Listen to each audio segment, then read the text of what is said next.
Yo! Today we're talking about crowdfunding. We recently ended our Kickstarter campaign to raise finishing funds for our feature-length film, UNSOUND. We were raising $15,000 for things like attorney's fees, professional sound mixing, professional color correction, travel and lodging expenses, film festival submission fee, etc., etc., etc. And I wanted to take a minute to talk about what it was like and what we learned. So it took about 3 weeks to conceptualize our campaign. We met with a friend of ours who had successfully ran his own Kickstarter campaign to raise over $25,000 for his short film, Grace of a Stranger. His name is... What up, Troy? What up? That's gonna be sick. I'm glad you did that. Successful campaigns are literally 30 days long. Studies done in this. 28 days, not as successful as 30. 32 days, not as successful as 30. We met a few times over the course of about a couple of weeks, picked his brain as much as we possibly could about what it was like to run a campaign, what he did to promote his campaign, just all the ins and outs. I've never ran one before. Eventually we nailed down a figure that we thought we could reasonably raise on Kickstarter, and that figure was... He also liked our project quite a bit and agreed to come on board as a producer. After that, I studied a crap ton of Kickstarter campaigns, why was one more successful than the other, and after you watch enough of these, you get the idea really quickly. I got a really good sense of how I wanted to structure our campaign and how I wanted to organize the incentives and so forth. And I put the campaign together. I wrote the pitch, recorded myself, and launched it. 30 days, $15,000. It's done, it's launched. From day one, we hit the ground running. I posted it on all of our social media outlets. We're talking personal Facebook pages, our movie Facebook page, all of our Twitter accounts. Over the course of the next 10 days, I had private messaged all of my friends, all of my family, ex-military buddies, ex-college buddies, emailed doctors, emailed old teachers and instructors that I had in college. I posted our crowdfund campaign in 4 Facebook groups dedicated specifically for crowdfunding, 5 filmmaking forums, 1 crowdfunding forum dedicated specifically for crowdfunding. It was the only one I could find. 18 mental health related Facebook pages across the globe, literally, like Canada, the UK, everywhere. 7 mental health Facebook groups. If it was something that they could like personally benefit from our story and what we're trying to tell and the audience that we're trying to reach, then we posted there. Every daily post that we made on our Facebook groups got reposted an average like 3 or 4 times from friends and family. When I was posting it on Twitter, I got a few retweets. I'm not as big on Twitter as I am on Facebook. I'm trying to work on that, by the way. Usually crowdfund projects, there's a big boom in support and then it lulls out, and then towards the end there's another big boom because a lot of people are like, oh wait, I didn't contribute, so let me give some money before it's over. Our initial start was not that big. On day 3, we only had about 19 backers and we were only 7% funded. We only raised like $1,124. So that's not a big boom considering we're trying to raise $15,000. And then this kind of lull just continued. After 11 days, we were only, 11% funded. We had only raised $1,683 by this point, and we should have been past our $5,000 mark at least. And then our campaign just sort of continued to like limp along until we got the idea that we definitely weren't gonna meet our goal. We were not probably gonna make it anywhere near our goal, so we just pulled the plug and we let it die. I stopped spamming it, I stopped promoting it. Friends stopped promoting it. We only raised about $2,400, just over that, of our $15,000 goal. I put a lot of work and time into that campaign, and we really could have used the money. So, but hey, life goes on. I felt our campaign was solid. I mean, our pitch video was short, sweet, to the point. It was honest. We told them exactly where we are, where we're trying to go. I didn't feel that we were overselling it or anything. I mean, it was pretty darn personal. We had links to our previous work and our previous successes. We outlined exactly where we were in our process, included the test screening, included everything about the film. Compared to all the other campaigns that I saw, the incentives that we were offering were pretty decent. I think ultimately the problem that we had with our campaign lied elsewhere. Crowdfund campaigns are heavily anchored in your social media presence. So you don't have a big enough presence, that's going to affect the amount of money that you can raise. We didn't make a big enough splash as far as an internet presence to elicit the type of support and the type of financial contributions that we needed to really pull that type of figure off. And our fan base for our film that we had accumulated just wasn't big enough. Had we asked for $5,000 to $7,000, I think we probably could have met that. The 99.1% rule, whatever, I think it's in marketing that I heard it from, that definitely applies. That rule being Of the people that you contact and reach and of your followers, about 90% of them are kind of just lurkers. They're going to stand by, they're going to watch what you're doing on Facebook or Twitter. They may see the feeds, they're going to read it, but then they're not going to do anything. They see it, okay, that's cool, they move on. 9% will actually engage you. You know, they'll see it, they'll like it, they may retweet it, they may share it on Facebook, but they won't really contribute. But that's good, they're still supporters too.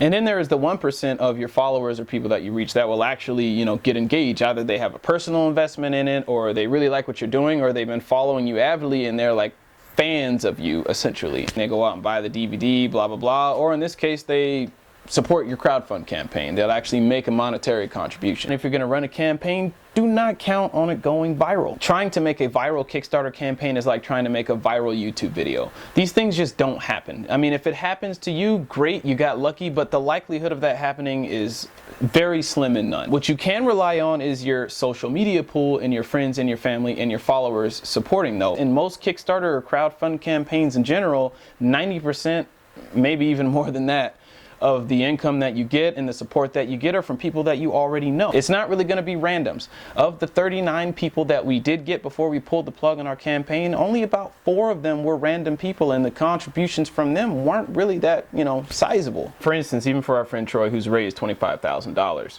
that wasn't $25,000 worth of random donations from random people that he didn't know. 90% of them were from people that he knew. Even though this is his first short film and he doesn't have a body of work per se to put out there or a fan base to pull from, he has a big history in theater and he has a big history in film, and he's worked with a lot of notable people. He has amassed over the years a pretty powerful social network that he could pull from. He knew who he could call to get $500. He knew who he could call who could back him for $1,000 or $5,000 for that matter. He's even owned several businesses before. So for a guy like that, he has the social network needed to raise that type of money. A number of other friends that I know that have launched successful campaigns have had similar stories. It's like a majority of the money, more than 90% usually, is gonna be from people that you know. That's just how it is. Unless you go on Oprah or Ellen DeGeneres or something like that, then you can, you know, you can count on pulling some cash in. But again, that's someone else who has a huge following pre-validating your campaign, saying, hey, this is worth your attention. If you don't have a pre-established fan base, or you don't have an enormous social media pool, or you don't have any media outlets that you can immediately turn to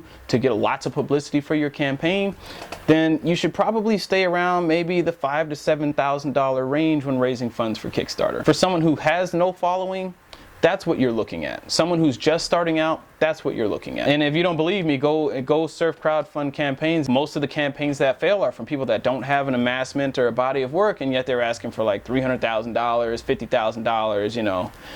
There's a graveyard of campaigns like that. When crowdfunding was relatively new, when you posted a project, it was a lot easier to get eyeballs on it because there weren't that many projects out there. But now that crowdfunding is pretty much here to stay and it's well known, there are so many projects out there now that it's really easy for your project or your campaign to just get lost in the sea of other projects out there. So now it's even more so important to really, really promote your ass off when you have a campaign going, and to have a really strong social media presence. If you have no way of drawing eyeballs to your campaign, you're not going to make it. You're going to flounder. You're not really going to get the donations you need, and your campaign is just going to fizzle out and die.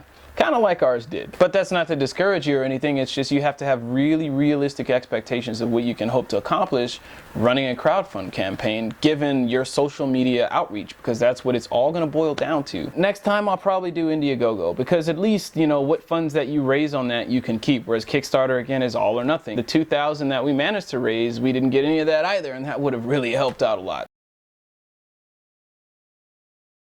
Running another campaign is out of the question. Our next course of action is probably pursuing investors, i.e. lawyers, attorneys, or whoever has money pretty much, and offering either equity or profit sharing, which I really didn't want to do, seeing as we were so close to the finish line using all of our own money. And usually when you go to someone who offers money as an investment, they always want, like, you know, they're always trying to like get their hands in your pocket and get as much as they can. And that's not the scenario that we really want to be in at this point, but we don't really have a choice. And of course, we're going to keep just charging up the credit cards.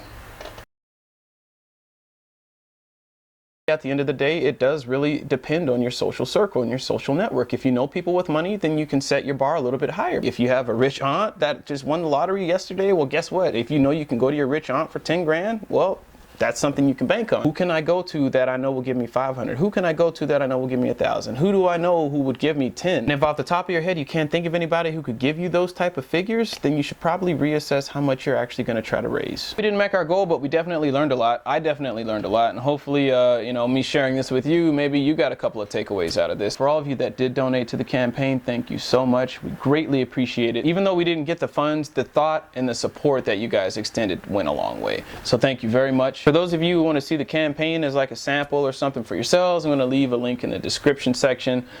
Or you can just Google my name. I think the last time I checked it came up under my name, Darius J. Britt /Unsound. And that's all I got for you. D-Britt out.